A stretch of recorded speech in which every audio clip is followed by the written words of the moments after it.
Member for Bateman. Thank you, Madam Speaker. My question is to the Premier.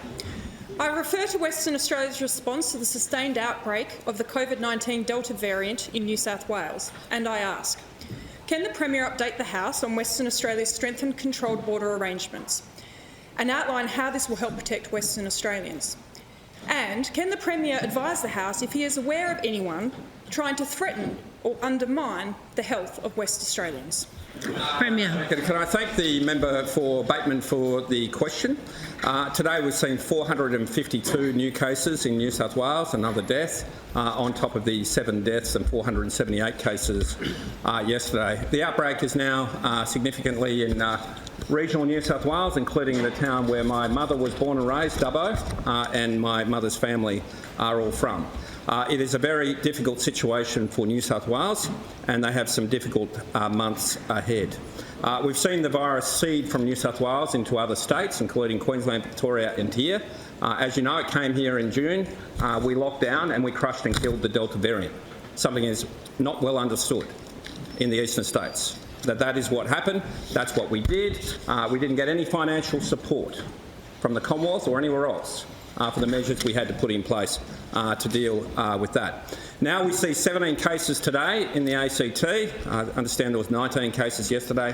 That's because it seeded out of New South Wales because they didn't take the steps they needed to in late June in order to deal with it. And now we see it in New South Wales in areas with high Aboriginal populations.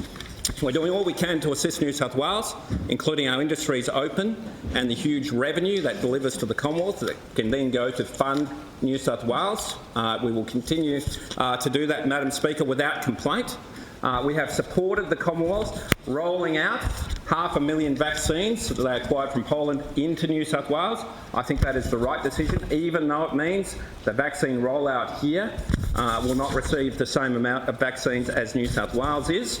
And we also have our team of contact tracers currently, as we speak, working to assist the New South Wales government. So we're doing all we can to assist the people of New South Wales. But what we've had to do is move New South Wales as of midnight last night into what's termed a new high-risk category. That will require anyone coming from New South Wales to be PCR tested, vaccinated, and have the G2G Now app whilst in quarantine.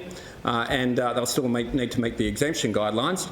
Although what we're saying and what has been communicated is West Australians who went there over the course of this year, if you wish to come home, the compassionate grounds will be more flexible, provided you meet those criteria for you to return to Western Australia. So I think that is a fair and reasonable way forward for those people. In terms of threats to it, one threat is a Queensland businessman. His name is Clive Frederick Palmer. He is now going to take further High Court action against the government of Western Australia. The High Court has already made a unanimous ruling that our border controls were justified, constitutional and proportionate, and that they would save lives, as the Federal Court indicated as well. We will do everything we can to combat Clive Palmer again.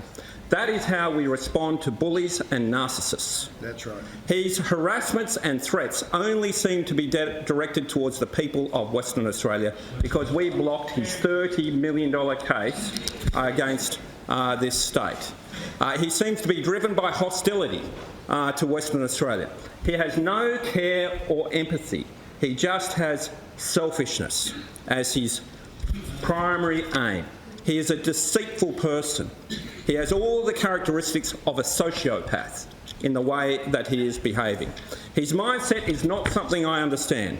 If I had obscene amounts of money like he does, I'd dedicate it towards helping the poor, solving medical issues or saving the environment, rather than just seeking to get more money, more power and cause more mayhem.